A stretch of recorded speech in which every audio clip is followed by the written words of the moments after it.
constantly saying, read the early church. And you find a lot of people on Yep. the other side saying, no. It's funny to me when you hear a Roman Catholic say, history's on our side, you need to read history. What they mean is our historians are on our side. They're going to highlight what supports their agenda. That's normal.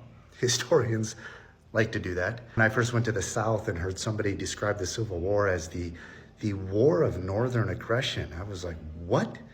No, it was a civil war. You guys are trying to protect, your institution of slavery. What are you talking about? It wasn't the war of northern aggression. We were trying to liberate the slaves. So obviously, history is going to be told by the historians to suit a particular plot and narrative. It's harder to read history in the context in which it's set.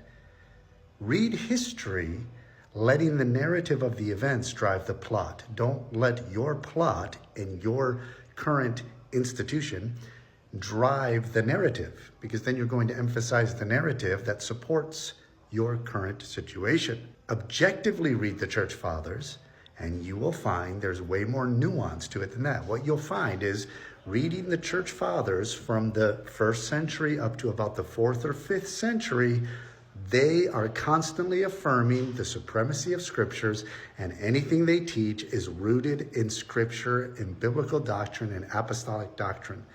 They are not going to try to make any argument outside of a solid case to be made built on the supremacy of the apostolic teaching, which is preserved in the New Testament.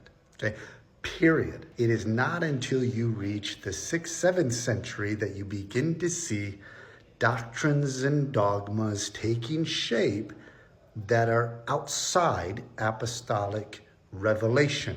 But it's at that same time that you see new doctrines introduced, and new doctrines meaning new doctrines being dogmatized that had been theorized prior but are now being established as dogma. You're seeing that take shape in the Roman Catholic version of the church.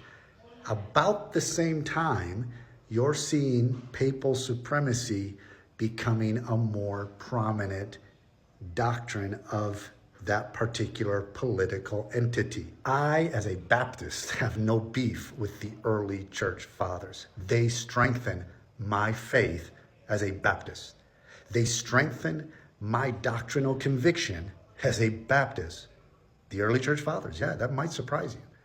But everything I read that the early church fathers produced only strengthen true apostolic biblical faith.